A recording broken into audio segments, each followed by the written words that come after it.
Appeal प्रकरण A221 SIC series 2023 में सुनवाई हम शुरू कर रहे हैं। इसमें श्री दिनकर प्रसाद तिवारी RTI एप्लीकेंट है और इन RTI एप्लीकेंट श्री दिनकर तिवारी ने एक RTI एप्लीकेशन दिनांक 22/8/2022 को लगाई थी और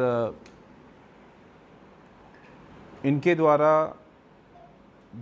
परियोजना अधिकारी शिक्षा जिला पंचायत सीधी में यह RTI आवेदन लगाया गया था और इन्होंने इसमें जानकारी ये मांगी थी कि पंडित दीनदयाल उपाध्याय जो वहाँ का विद्यालय है वहाँ पर नियुक्ति हेतु द्वारिका प्रसाद शुक्ला द्वारा दिया गया आवेदन इन्होंने मांगा था।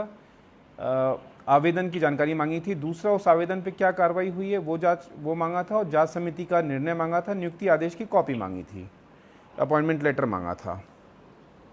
उस इन्फॉर्मेशन को परियोजना अधिकारी शिक्षा द्वारा श्री अनिल कुमार पटेल द्वारा उस पर प्रथम अपील अधिकारी का आदेश आया है। इसमें PIO ने पहले डिनाई किया था। जी, PIO ने कौन सी तारीख को डिनाई किया है? सर, ऐसा कोई कार्यवाही नहीं की गई है, बस सुनवाई की गई है जिसमें जो द्वारका प्रसाद जी हैं उन्होंने अपनी असहमति व्यक्त की थी। उसके बाद उस पर कोई फर्दर कार्रवाई नहीं की। इन्होंने क्या PIO ने कोई लिखित में इनको दिया कि आपकी इन्फॉर्मेशन डिनाई की जाती है? लिखित में नहीं दिया गया। अच्छा, इसमें PIO श्री अनिल कुमार पटेल इसमें PIO हैं, तो उनसे पूछ लेते हैं। आपने मिस्टर अनिल पटेल आप मुझे सुन पा रहे हैं? मिस्टर अनिल पटेल, आप मुझे सुन पा रहे हैं? सर, आप ये मुझे बताइए, ये 22/8/2022 को जब आपके पास RTI आवेदन आया तो आपने इसमें क्या कार्रवाई की? सर, निवेदन करना चाहूँगा सर कि ये आवेदन आया और शिक्षा शाखा प्रभारी मैं हूँ की सर। तो मैंने 30/8 को जो है संबंधित शाखा में मैंने इसको अंतरित किया सर। 30/8 को लिख लीजिए। जी सर, अंतरित किया है। जी हाँ। अंतरित करने के बाद सर, जहाँ तक मेरी समझ में आया सर कि ये जानकारी व्यक्तिगत है सर। अच्छा, ठीक है। तो मैंने फिर श्री दिनकर प्रसाद तिवारी जी और द्वारिका प्रसाद तिवारी जी को मैंने एक पत्र जारी किया सर 12/10/22 को। 12/10/22 को वो पत्र कहाँ है? सर, मैंने अटैच करके भेजा है सर। ठीक है, ठीक है, इसमें है, निकालिए। इसमें जो अपील करता है मिस्टर दिनकर प्रसाद तिवारी जी, आपको ये पत्र मिला था? जी सर, मुझे नहीं मिला था। हाँ, मुझे नहीं मिला सर। 12/10/22 को जो पत्र जारी किया गया था 3906 नंबर का, ये आपको प्राप्त नहीं हुआ? जी सर, बिल्कुल प्राप्त नहीं हुआ सर। अच्छा, सर, निवेदन करना चाहूँगा सर। ठीक है, बताइए। सर, निवेदन करना चाहूँगा कि आवक पंजी की कॉपी भी है सर और मेरे शाखा सहायक द्वारा सर श्री तिवारी जी को उनके मोबाइल नंबर पर भी ये जब बुलाया गया था उसके 2-3 दिन पहले ही फोन किया गया था सर। और सर ठीक है। एक पक्ष में और रखना चाहूँगा सर, अगर अनुमति हो सर। सर, तिवारी जी द्वारा 3 तरह के आवेदन 3 बार दिए गए थे सर, क्योंकि पहले आवेदन में 5 वर्ष की नोट शीट और बहुत सारी जानकारी। देखिए, अभी उससे अगर ये इससे रिलेटेड है तो आप बताइए मुझे। अगर यही जानकारी उन्होंने पहले आप दे चुके हैं तो बताइए।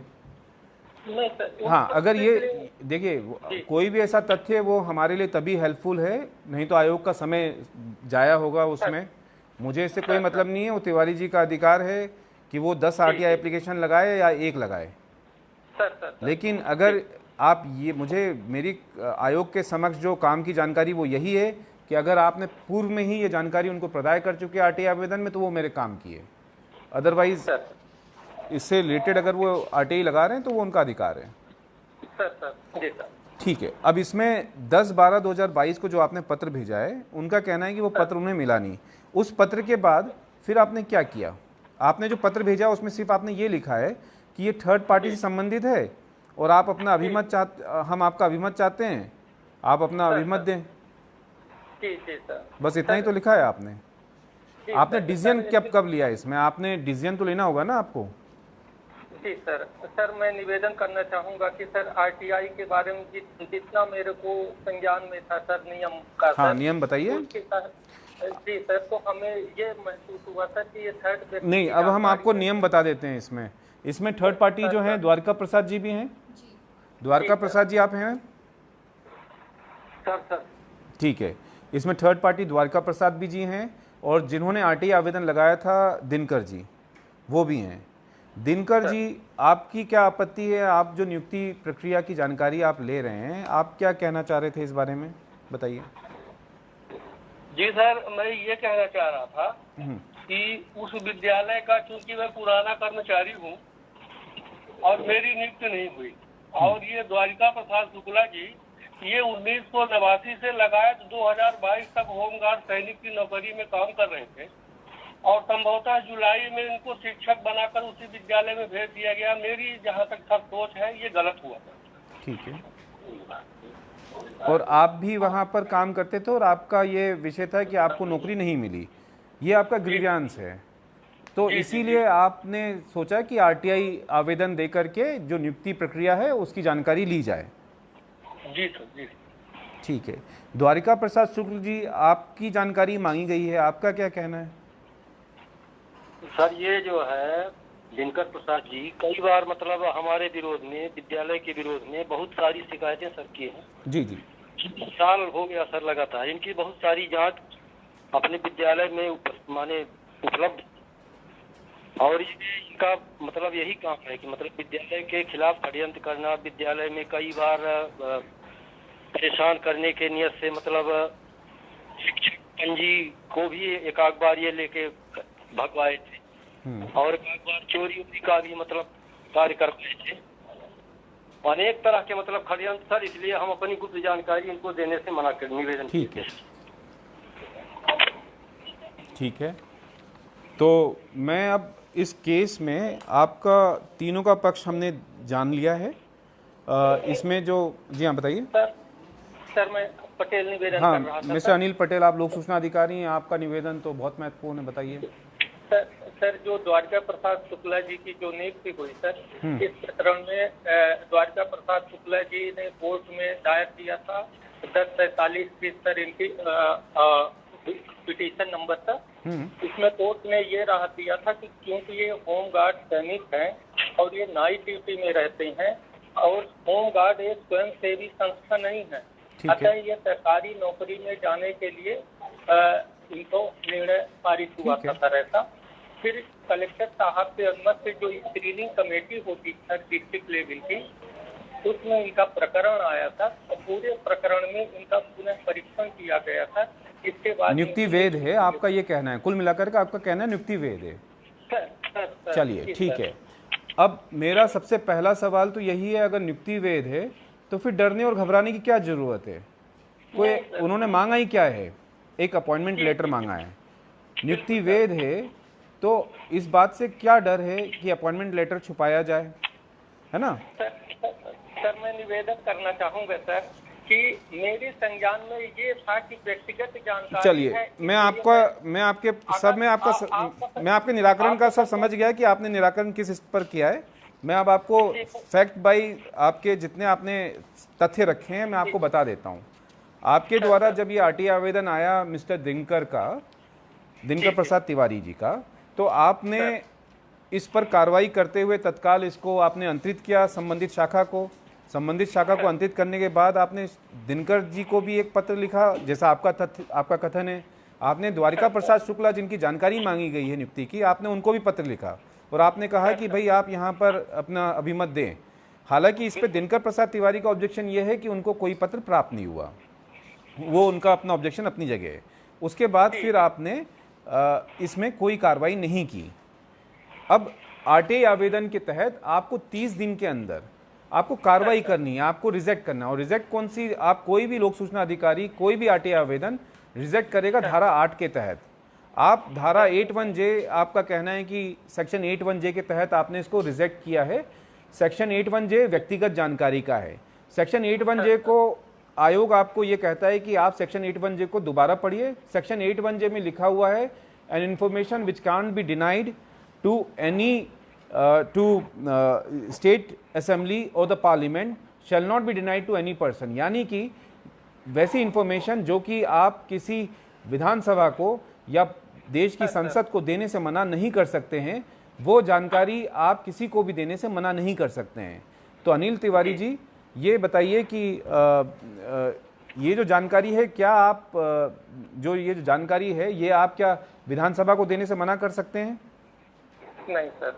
ठीक है, तो सेक्शन 81J बहुत क्लियर है। और दूसरी बात, थर्ड पार्टी क्या है? आपने थर्ड पार्टी की प्रक्रिया की। सेक्शन 11 के तहत थर्ड पार्टी की प्रक्रिया होती है। हम ऑब्जेक्शन मांगते हैं।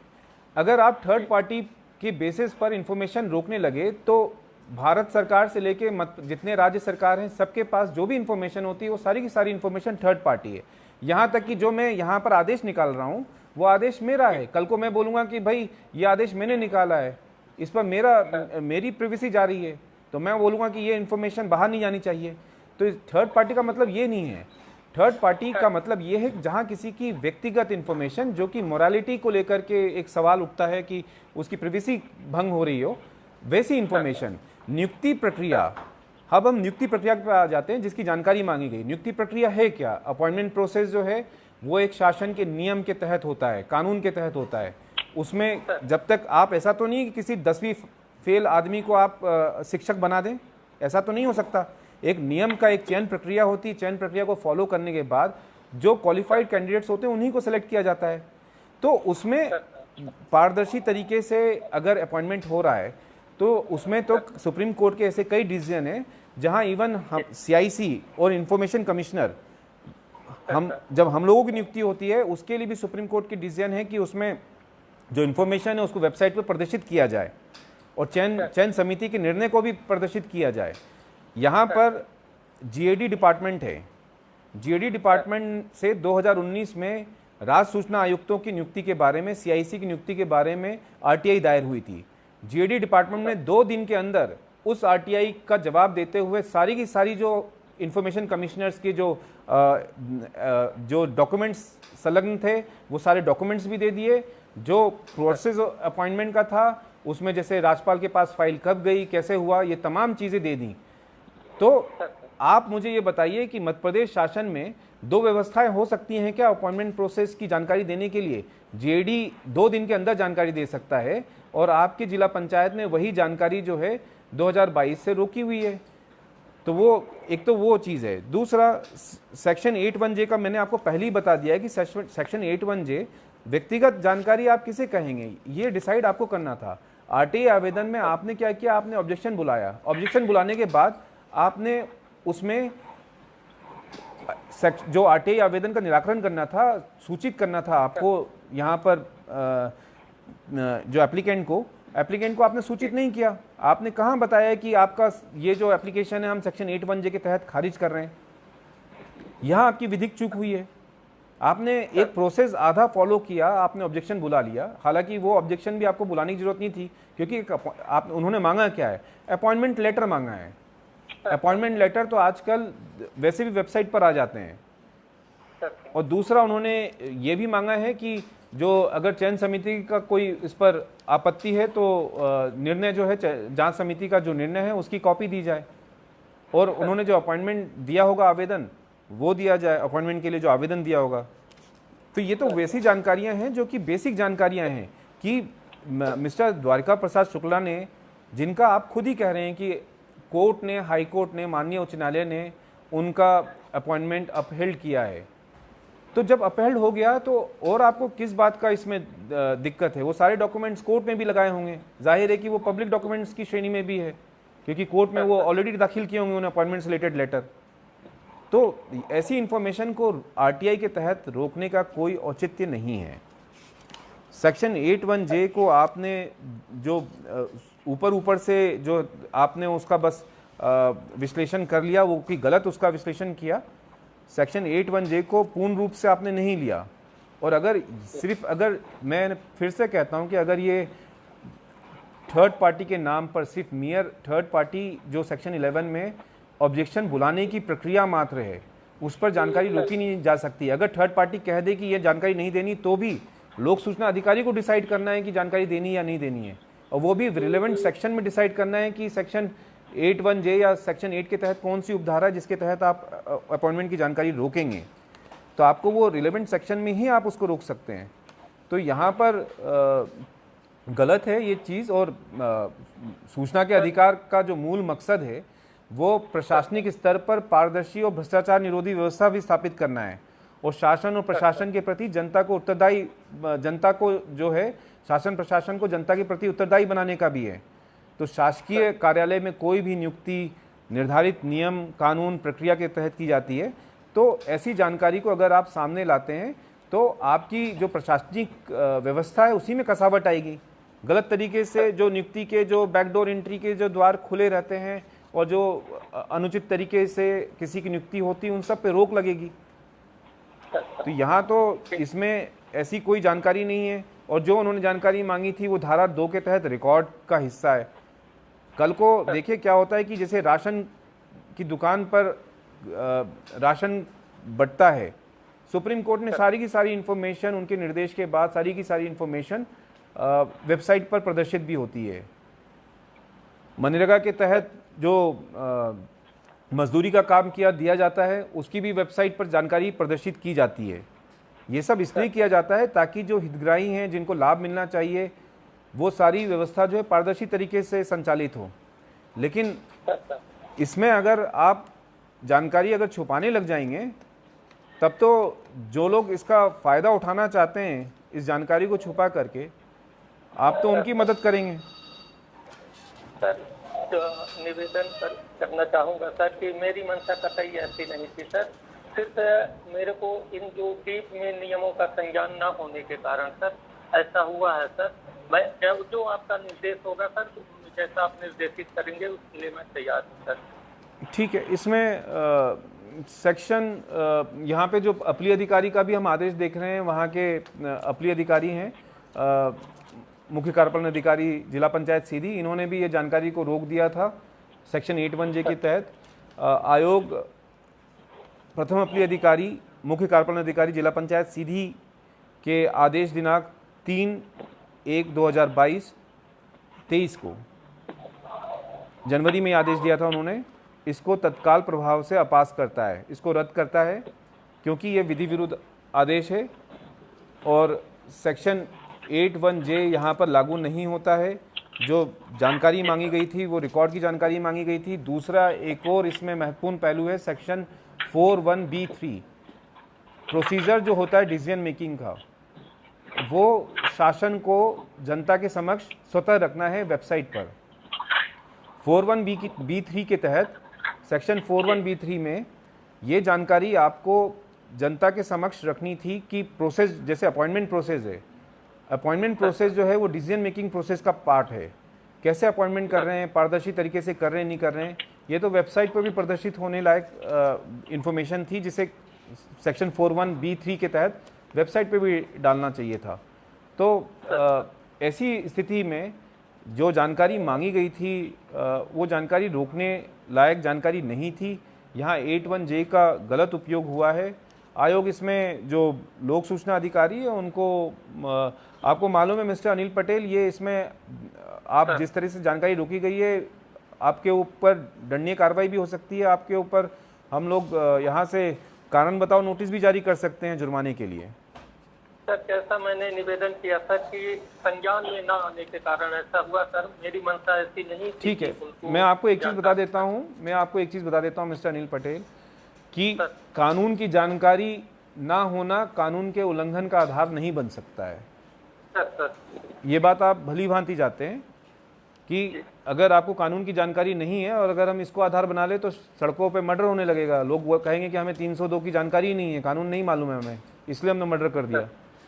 तो सर जैसा आपका आदेश होगा सर, मैं विदिन 2 डेज 3 डेज। ठीक है, आप इनको जानकारी इनको तत्काल आप उपलब्ध कराइए और आदेश प्राप्ति के 2 दिन के भीतर आप इनको जानकारी उपलब्ध कराएंगे मिस्टर द्वारका प्रसाद जी, सर निवेदन कर रहा हूँ। देखिए द्वारका प्रसाद जी, जो जानकारी मांगी थी वो बहुत ही सतही जानकारी है। जैसे आपने जो आवेदन दिया होगा, आवेदन की कॉपी, आपने आवेदन के ऊपर जो अपॉइंटमेंट की कार्रवाई हुई होगी और नियुक्ति का आदेश, अपॉइंटमेंट लेटर से किसी की निजता भंग नहीं होती है।